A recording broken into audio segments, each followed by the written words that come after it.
Welcome, welcome, welcome. It's time for another edition of Truth Serum, where the doctor of truth is always in.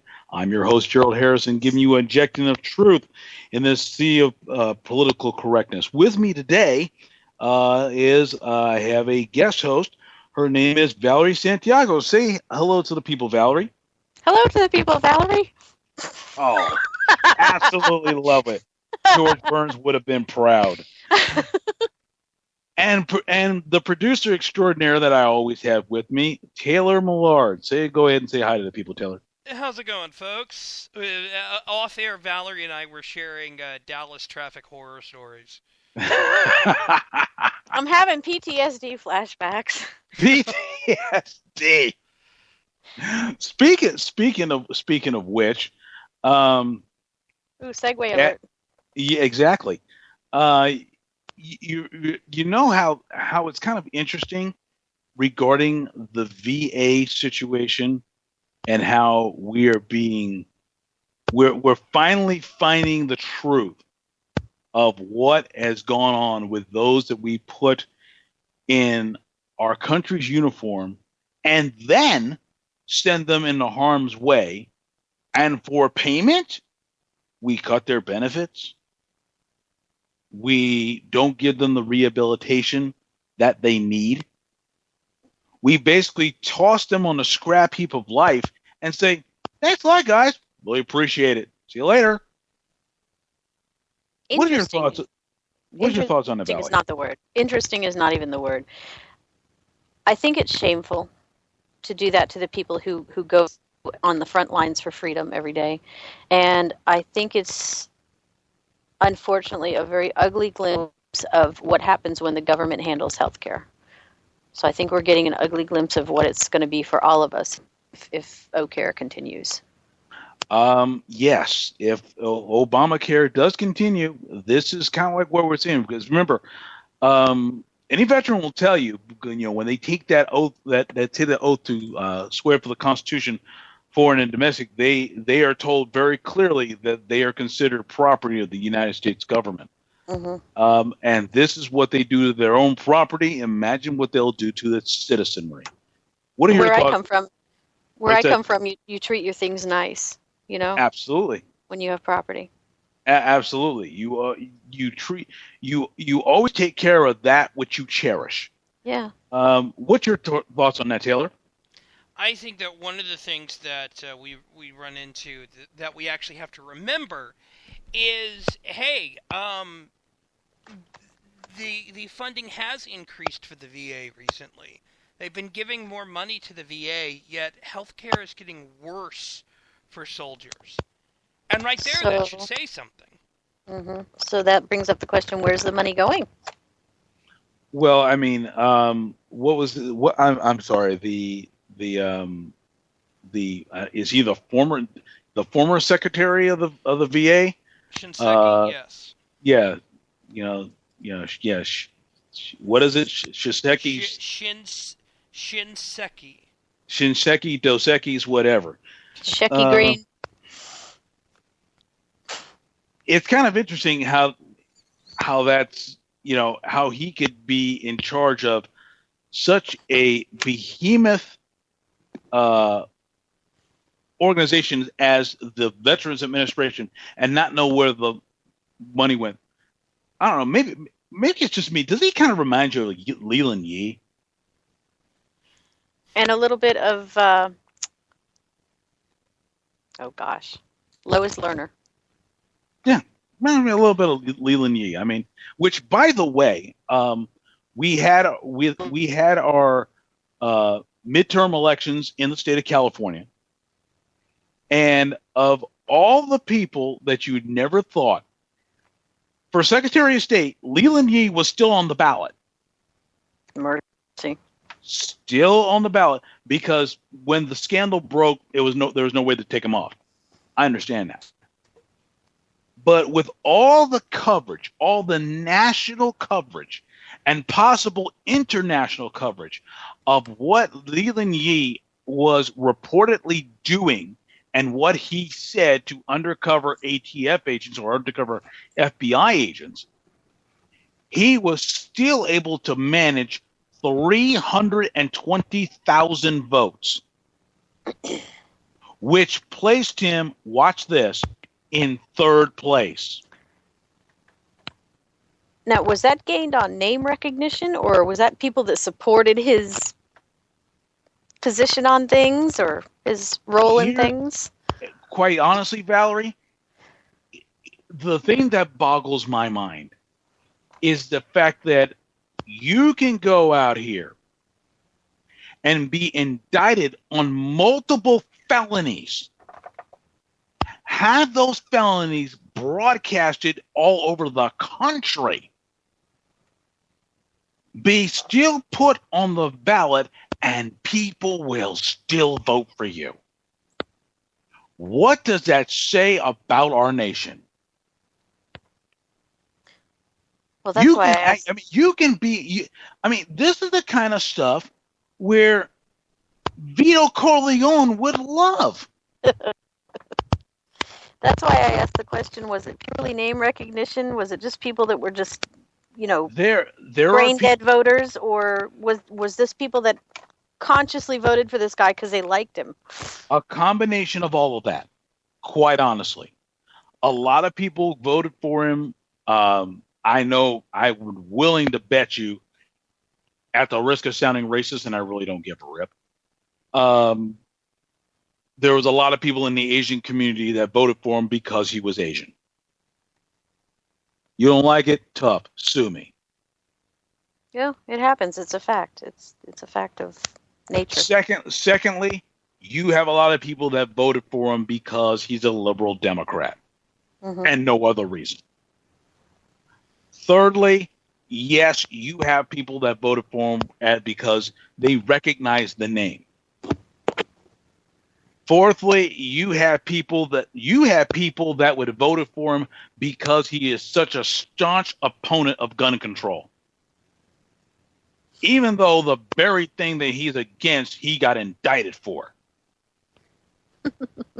Actually, I really think that a lot of it is name recognition. I think that's a big part of it. Maybe if he was in any other part of the country, I would tend to agree with you. But because we're dealing with the office of the Secretary of State in California, not so much. I really think it was because we're just that stupid here. We'll go out here and we'll indict. As a matter of fact, we'll go out here. It doesn't even have to be a politician. Let me give you another example. In the state of California, in the county in the Bay Area, there is a sheriff who 3 years ago was indicted in 2011 of misappropriating personnel. The sheriff went and assigned an active duty deputy to be a bodyguard for a politician.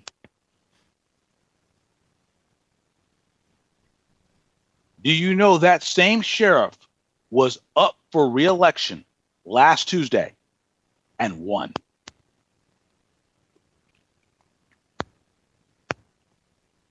People are just not paying attention. They're the just not same sheriff. This is, a betrayal of the public trust.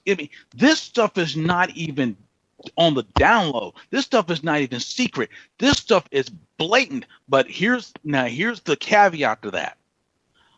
The mainstream press in the Bay Area pretty much squashed the story.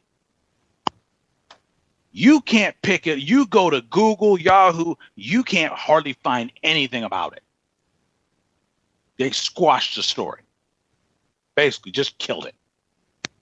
But this same person who was in there for the trial is still going on, by the way.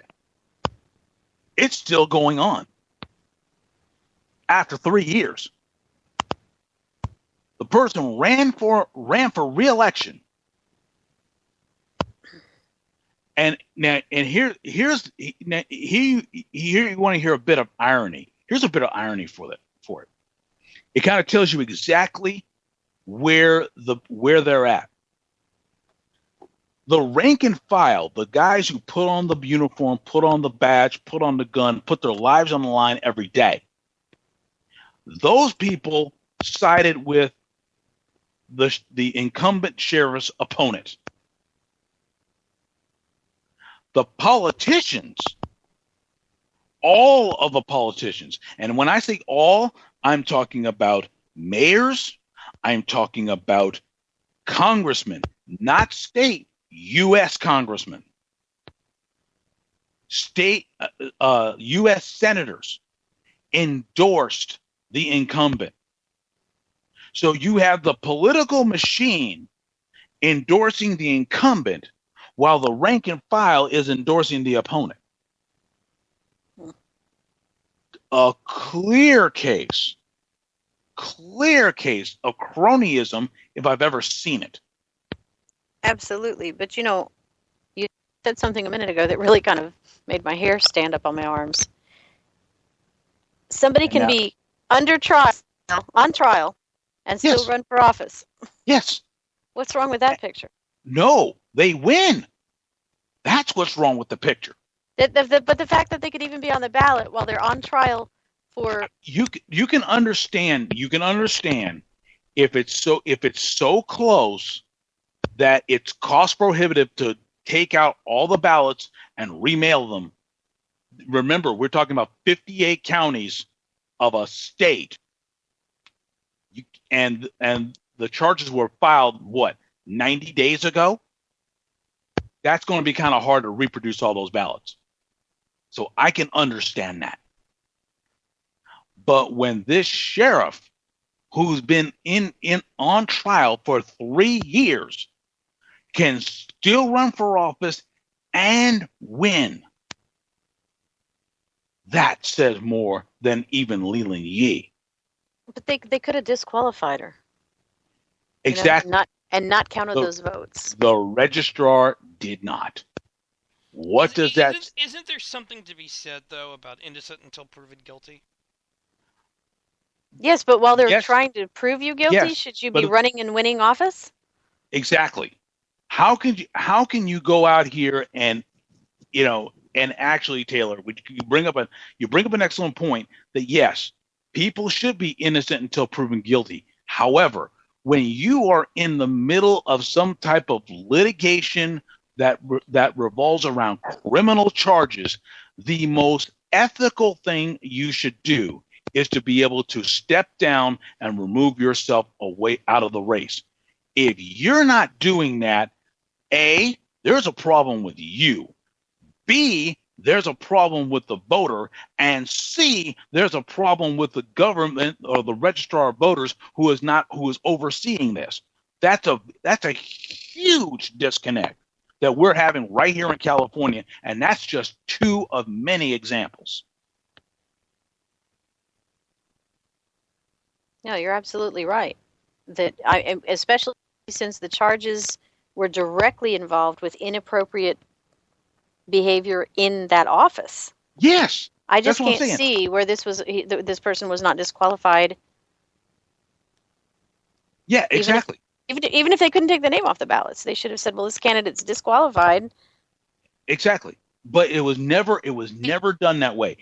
The sheriff went out here, and the sheriff campaigned whatever, and the sheriff won. And she had the endorsement of U.S. congressmen, state or U.S. senators, state assembly, the political machine. She had all the backing of the political machine. Her opponent had all the backing of the rank and file. The Correctional Officers Association endorsed the opponent. The Sheriff Peace Officers Association endorsed the opponent. Most of the police officer associations endorsed the opponent. Wow. And she still won. Absolutely mind-blowing. Absolutely mind-blowing. You can be an alleged criminal and still win public office. What does that say about the electorate? We are not paying attention, ladies and gentlemen. Yeah. Are we so worried about LeBroning that we cannot pay attention to what our public servants are doing? Okay, I have to admit, I am having some fun making comments about, or retweeting snarky comments about the Rangers, about the Texas Rangers and their injury situation. Okay. And the fact that, these days, day to day for the Rangers means, yeah, we're going to announce tomorrow that he's out for the season. And other comments including, no truth to the rumor that if you run the bases, you will be given a physical, and they'll see if you can play on the team. I do laugh at that, but then I also sit there and go, okay, what else is wrong here? Yeah, this is where I'm sounding the alarm of the nation and explaining is like, ladies and gentlemen of America, where have our ethics gone? Well, this goes back to what I always say, Gerald, about trying to maintain an equilibrium, a balance in everything in life. And I think at this point, a lot of people are just oblivious because they were poorly educated. They were never made aware of their role in the political situation to begin with. And I think that a lot of people also are consciously choosing to tune out all this seriousness because they think it's too big and we can't possibly fix it, and choosing to rather focus their attention on the reality shows and the wrestling and all of the unreality in this world. Hey, I'm still mad the Shield broke up. Say what? You said wrestling. I made a wrestling. Sorry. Okay. That's how all I can tell you is this, Valerie. It reminds me of what happened in Rome. While the crowds were being entertained with bread and Circus Maximus, the treasury was being robbed right under their noses. Mm-hmm. And we are in a place in America, in a time in America, where the very treasury is being robbed under our noses. And I'm not speaking of money. The treasury that I'm speaking of is our very freedom. Gerald, is it not in the Communist Manifesto that one of the ways to bring America down is to distract the people with sports and entertainment, sports and celebrities? Absolutely. Yeah. Absolutely. Absolutely. So the Communist Manifesto didn't even come up with one original idea because apparently the Romans had it first. Oh, of course. But it's the same thing. Of course. And it's happening again. It's happening again. There, as King Solomon has rightly put it, there's nothing new under the sun. It's just coming in a different form. Okay? And at the time of Rome, it was bread and Circus Maximus. Today, it's Dancing with the Stars and the Family Guy. And the Spurs, for God's sake, the Spurs. Yeah, and the Spurs, whatever. I can't tell you how this town worships the Spurs like it was God, and they everything hangs on the Spurs. Everybody stops breathing when the Spurs are playing. Well, that's kind of like in the Bay Area. If you're on the left side of the Bay, you do the same thing with the 49ers. If you're on the right side of the Bay, you do the same thing with the Oakland Raiders. I mean, it's that if you're a basketball nut, you do that with the Warriors when they were trying in the playoffs a couple years ago or last year. They did the same thing with the San Jose Sharks. I mean, the bottom line is that yes, bread and Circus Maximus is all over the Bay Area.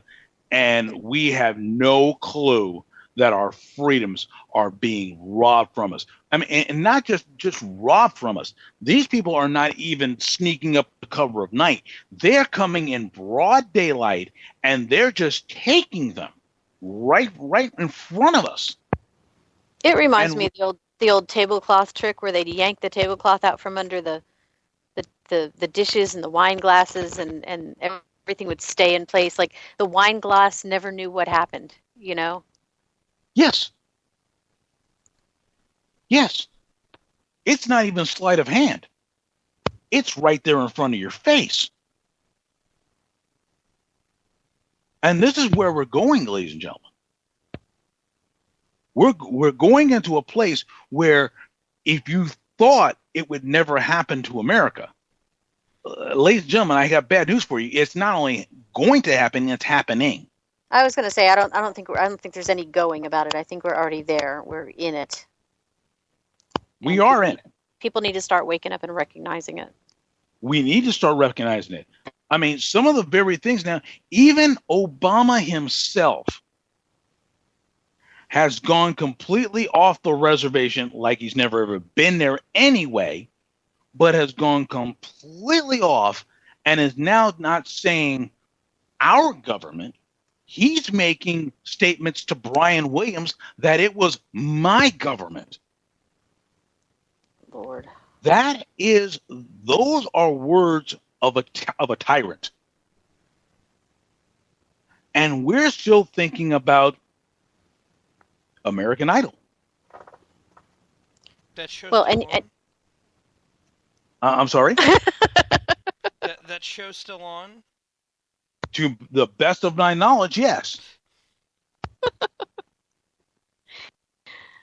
It's still on.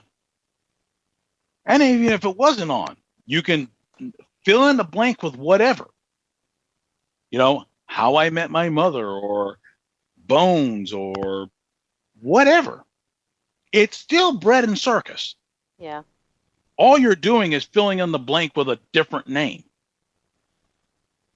But you have someone allegedly won the office of the presidency of the United States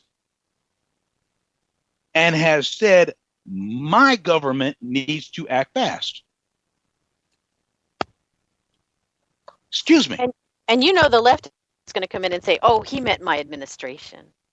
No, he meant exactly what he said. He misspoke. I hate that term. Misspoke. No, he didn't misspoke because he said 5 days before the election in 2008 that he was 5 days away from fundamentally transforming this country. And Doesn't people seem like didn't a know what he was misspoke then. saying. Oh no, he didn't misspeak.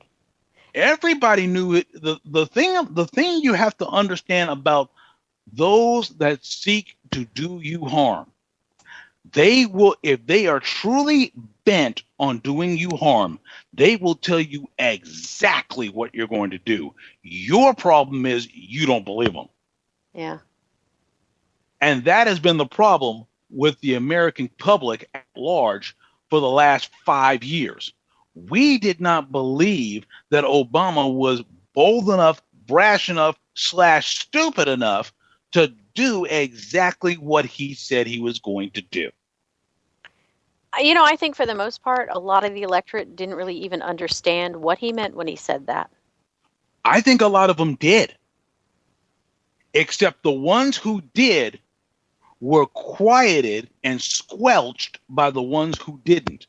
And they were squelched by those in the media. Because the one thing that Steve Jobs said, he said, and he said this right after he took over from Gilbert Amelio when he called himself the interim CEO of Apple Computer back in 1997.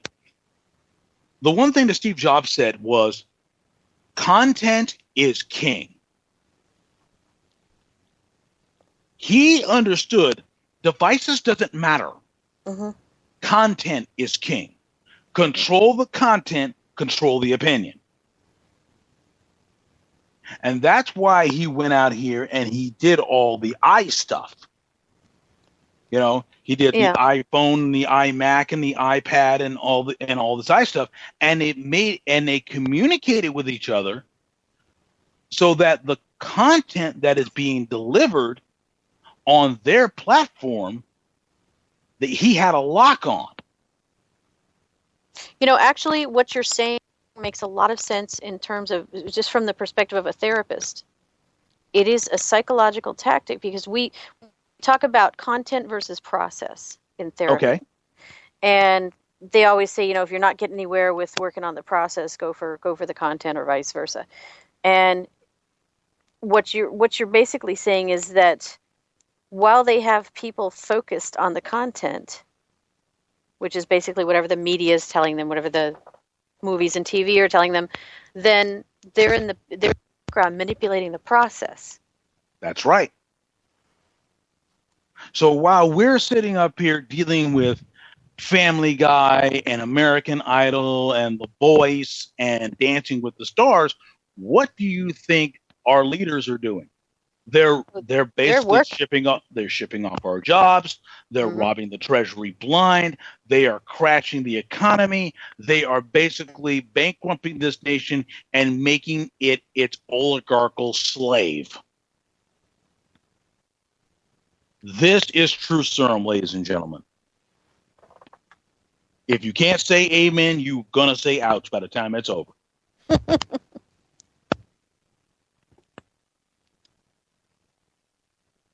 This is where we are headed. And I know that we try to say that, we must do something in this country. We must rally, we must, vote, we must petition, we must, exercise our First Amendment right. Do you know that Senator Ted Cruz has stipulated that 41 Democrats have made a proposal or a motion to actually get rid of the First Amendment?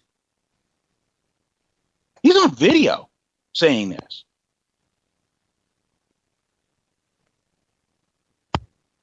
That they're actually talking about actually abolishing the First Amendment.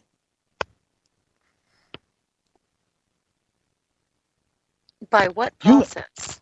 By what rationale would they present that? Or would they just not even present it and they would just slip it through as some kind of a house rule? I just think they would just slip it through in a piece of legislation in the middle of the night.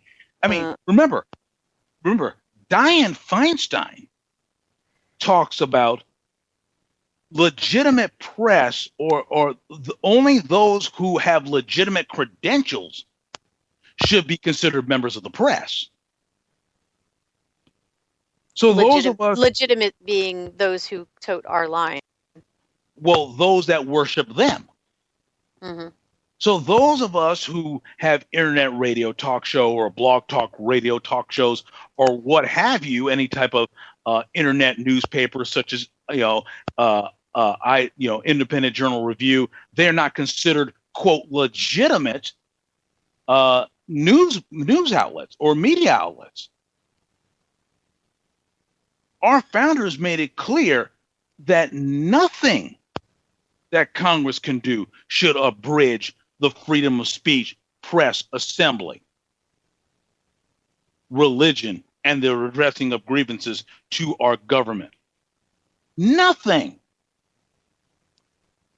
So where does Dianne Feinstein get off saying that she only recognizes, quote, legitimate press sources? I think that statement comes out of total fear because if I'm not mistaken, and Taylor can probably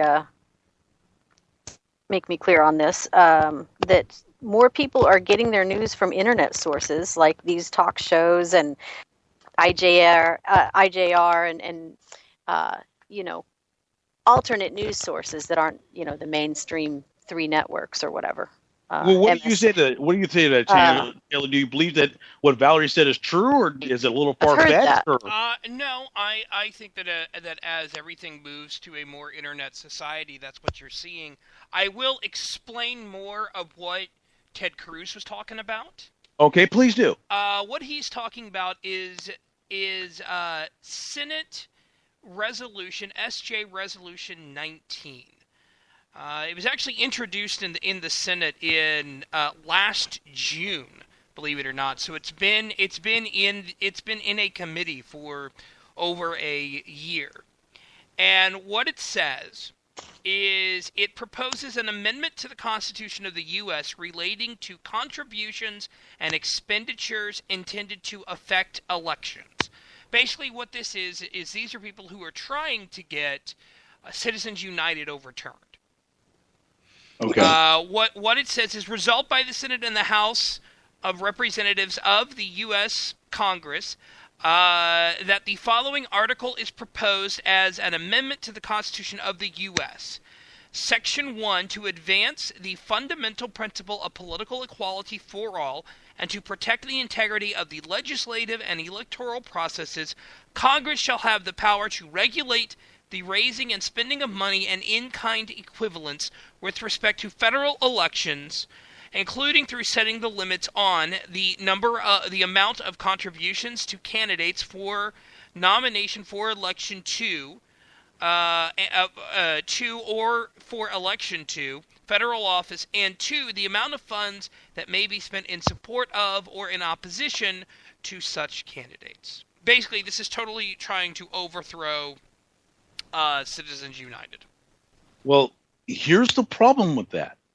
The First Amendment says Congress shall make no law abridging. At that point, why would you even draw up a resolution when the First Amendment says you don't even have the right to do that? I'm wondering how it even got a committee. Well, that's what I'm saying. Who would sit on that committee? Huh? The Democrats run the city. Well, that's true. That's not the point. Wouldn't they need bipartisan representation on that committee? Well, it's been introduced in the committee. If the Democrats run all the committees, as they're the leadership for all the committees, they can introduce it. Well, that's what I'm saying. When you have a Democrat, liberal, progressive, socialist, put any title you want on it, committee that, or even a person that would introduce legislation that flies in the face of the very First Amendment of the Constitution, it's basically saying you don't even have the right to introduce it, much less change the Constitution, which, by the way, requires a 2/3 vote of the joint session of Congress, and B, 3/4 of the states have to say yes for a change in our Constitution. 2/3. No, it's 3/4. It is? 2/3 of the Congress and 3/4 of the states.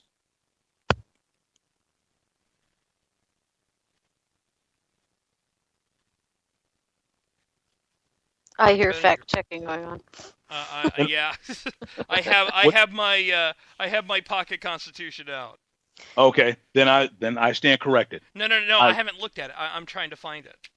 Taylor, can you tell us again what that Senate bill was? SJ 19. SJ 19. That's what I thought you said.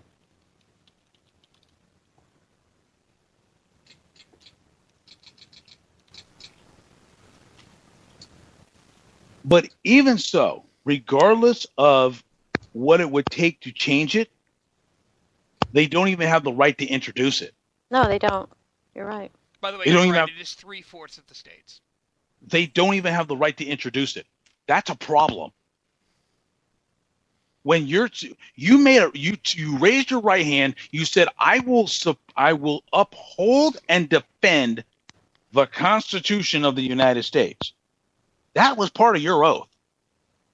How can you now uphold and defend the very document you're trying to change? Yeah, because basically you're dismantling what you're saying you're going to defend. I mean, that's like the National Guard in Venezuela firing on the people they took a vow to defend. That's correct. Total hypocrisy. That's correct. It is total hypocrisy. And speaking of hypocrisy, now we've all heard in the news about Sergeant Bird Dog or Bird Poop or whatever his name is. Bergdahl. Yeah, I said it. I don't care. Let me say it again. Bird Poop. I'll say it again. Bird Poop. I have that right. Freedom of speech. Go suck it. Whatever. Suck it up and salute. Whatever. He goes out here. He has a half a dozen people that knew him in the unit. Was on Fox News, violated their NDA, their non-disclosure agreement, and basically said this guy is a deserter. Any person who is a service member of the armed forces, and decides to leave their unit, and it wasn't because of capture, you're a traitor. You're a traitor to the country. You're a traitor to the uniform. You're a traitor to the nation. You're a traitor to the country, and you should be court-martialed and, in my opinion, executed.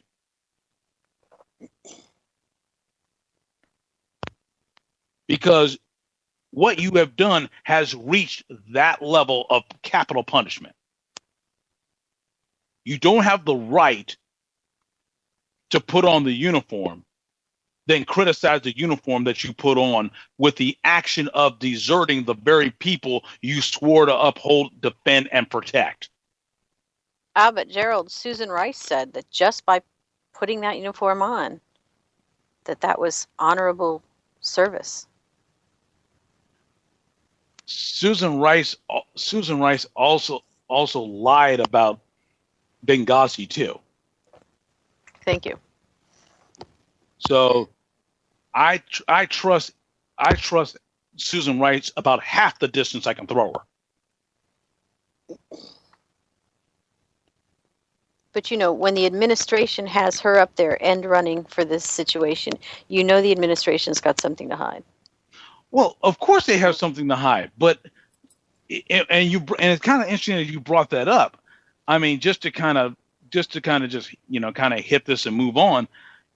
It's kind of interesting that Jay Carney resigns, and then I'm still astounded by that. And then the scandal breaks out with the 5-for-1 swap.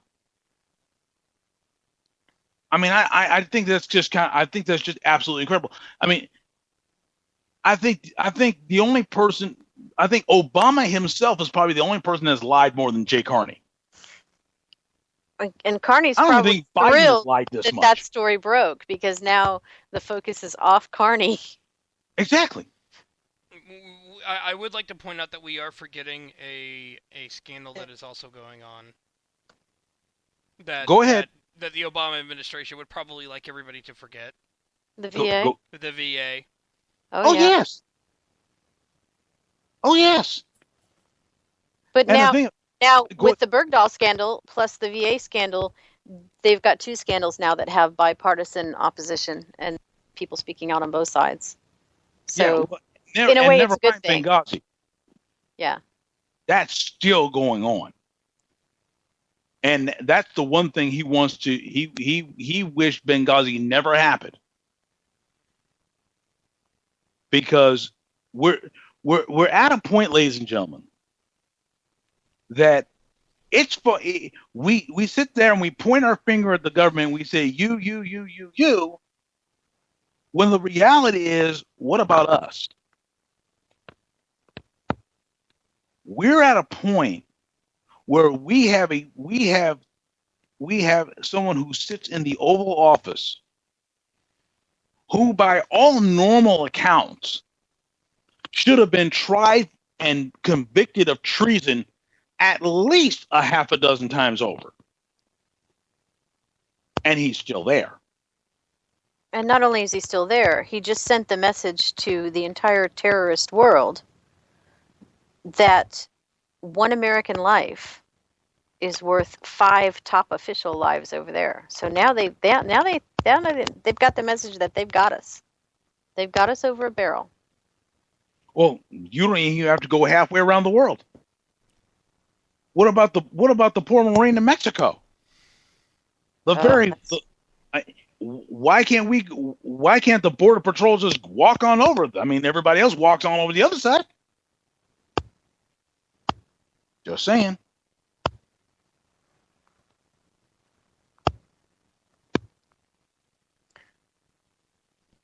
Just saying. Personally, I think that situation is going to resolve, but I think Mexico keeps him for the time being because they want to do this quietly to save their own face.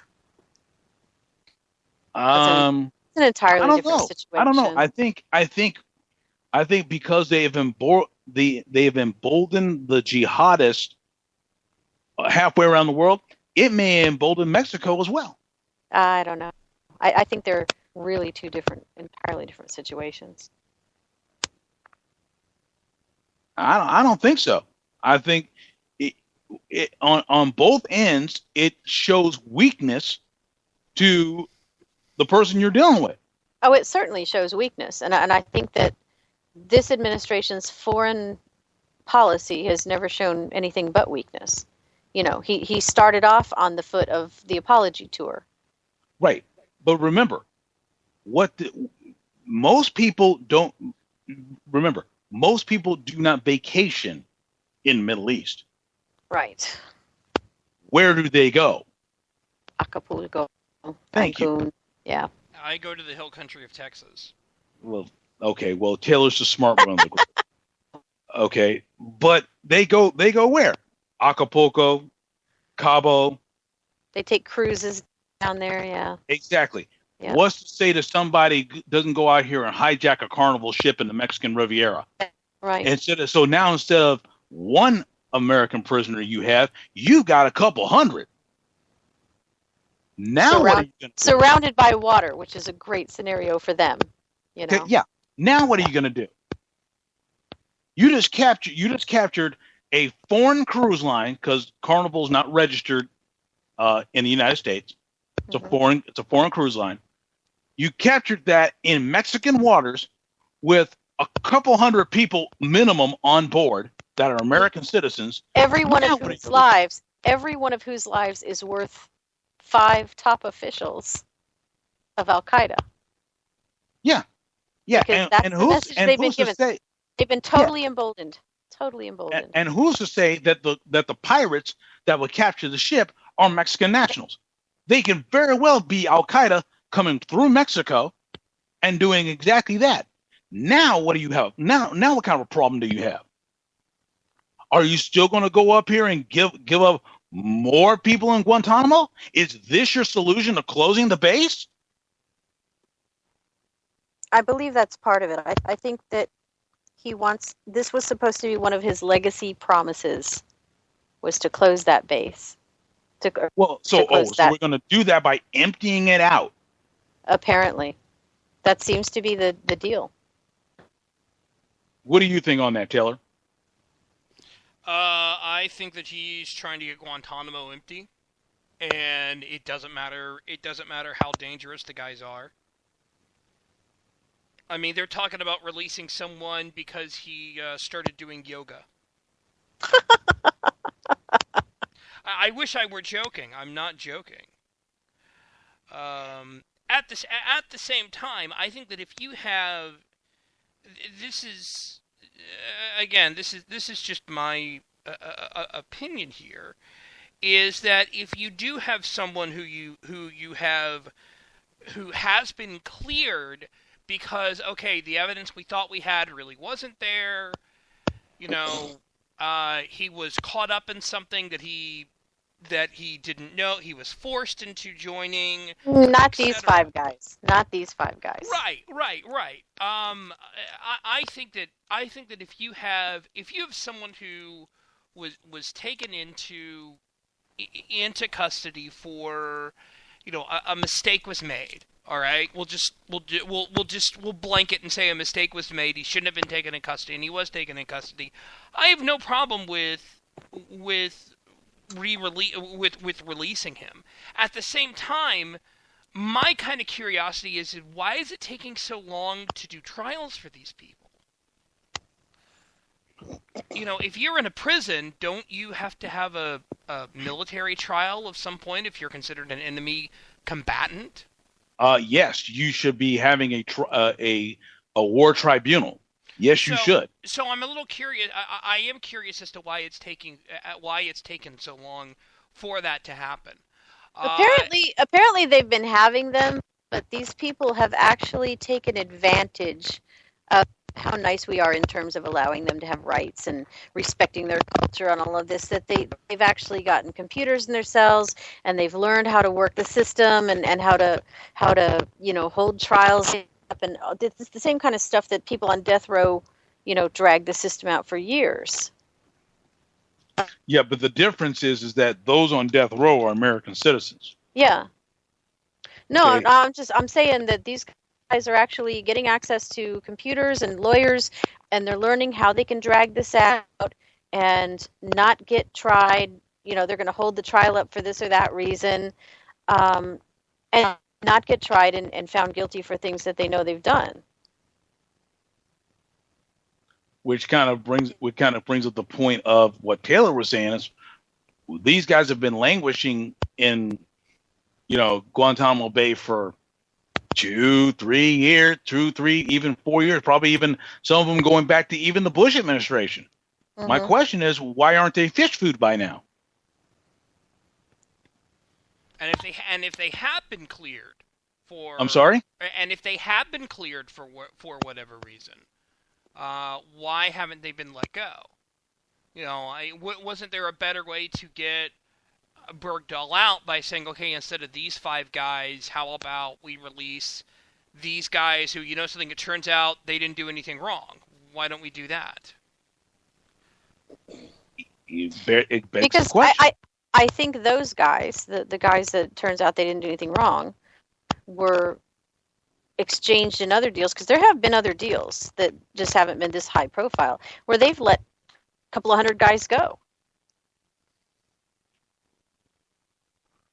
Yeah, but they were people who maybe drove a car that had the blind shake in it, or they were somehow tied to the organization, but not at a level where they actually did any damage.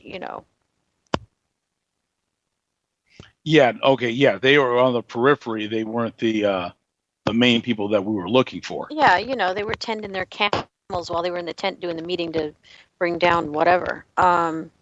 Those guys, I think most of those guys are out of there by now. But honestly, 5 people who are equated with 4-star generals in Al-Qaeda let go for this guy with a real shady story. He's at least a deserter. I think that's pretty clear, and maybe a collaborator. And I think that, honestly, I think that handing these 5 top officials over and letting them go free for anybody on our side is tantamount to treason, because basically they're enabling our enemy to get back out there and plan more attacks. Exactly. And the honorable guys, the SEALs and these guys that were in his platoon, they've all said, look, I wouldn't have wanted to be let go for those guys. My life isn't worth putting America in that kind of jeopardy. Every one of them said that. They said, we've all talked to our families while we were in and told them what to expect if we were to become prisoners, that we wouldn't expect our lives to be worth terrorists, especially top ones. Well, and one thing to remember is that there is a precedent set when it comes to negotiating with terrorists. Let us remember Iran-Contra. I thought we didn't negotiate with terrorists.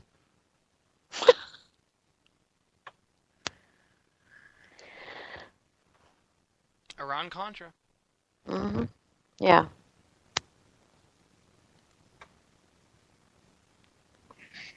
Yeah, and that's kind of interesting how even Oliver North got to where he's at, but that is very old news and water under the bridge for the moment.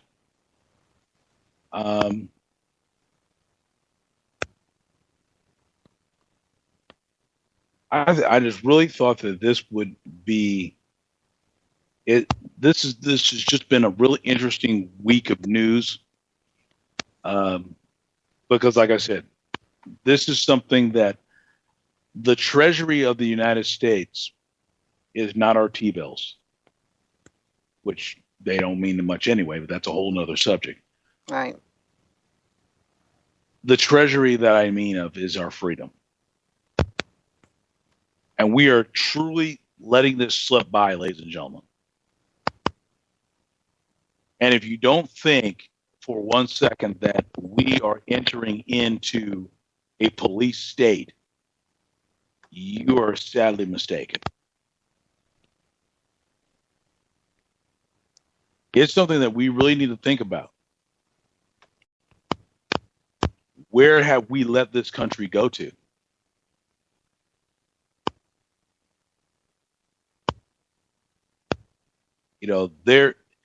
Frederick Douglass said it best. He said there are three ways to fix government. He says you could fix it through the ballot box, the jury box, or the bullet box.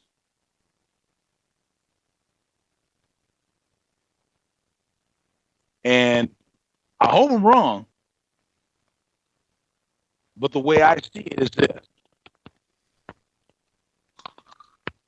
The ballot box is rigged. If you don't believe me, you have to look no further than certain counties in Ohio where there are more people registered as Democrats that are living in the county. Or even Florida, where they go out here and discover 3,000 people used a UPS store address as their primary residence.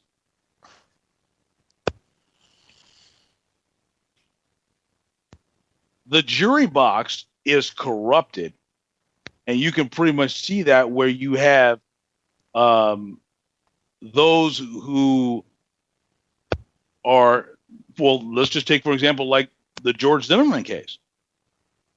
This was tried out in the courtroom of public opinion long before it ever went to trial. Absolutely. And the same thing, you could take this all the way back to even OJ. You can even go back even further to Rodney King. These were all things that were tried in the court of public opinion long before they even came into a courtroom.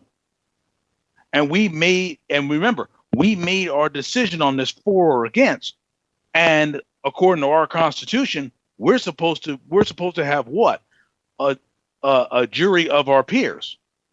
Well, how can we have a right jury of our peers if the very jury box that we put our peers in is corrupted and tainted by public opinion?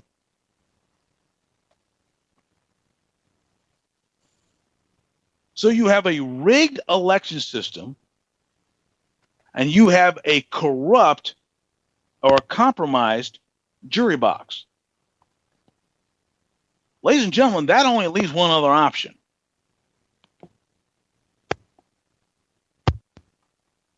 I'm not advocating that. Not on this program.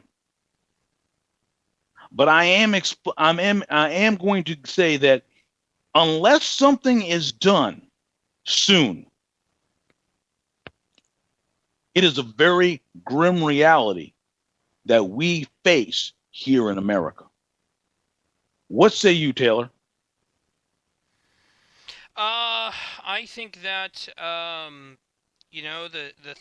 when it comes to the culture fight, I think one thing that's going to happen is you're going to have to keep fighting and keep trying to convince people as to why the freedom and liberty idea is the way to go, and that it's going to end up being messy sometimes. There are going to be people who don't agree with the other person, but that's okay.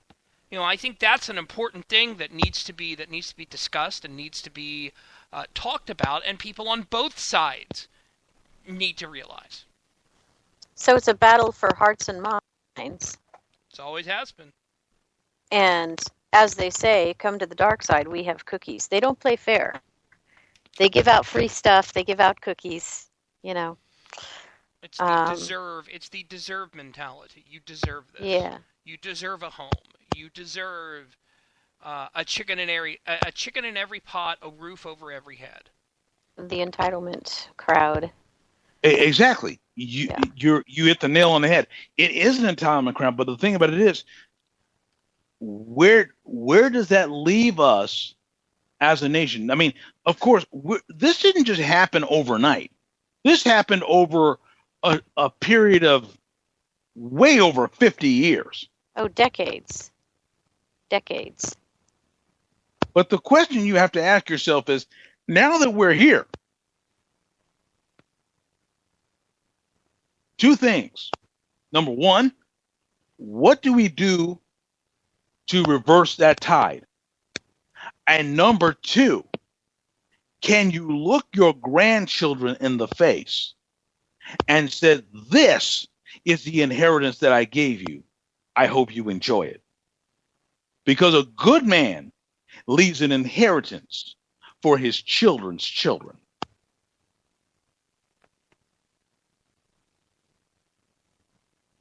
That's all I have today for Truth Serum, where the Doctor of Truth is always in. For Taylor Millard and Valerie Santiago, I'm Gerald Harrison with saying, see you next week, where you get another shot of Truth Serum.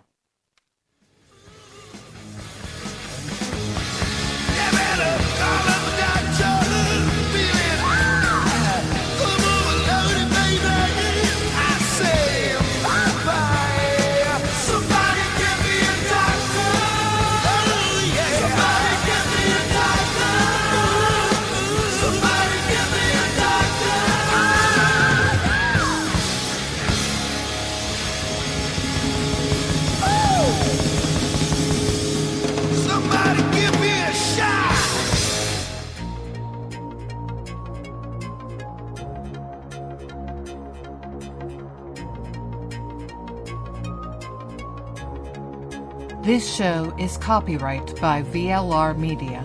All opinions of panelists and guests are their own and may not reflect the opinion of VLR Media, the host, or anyone else.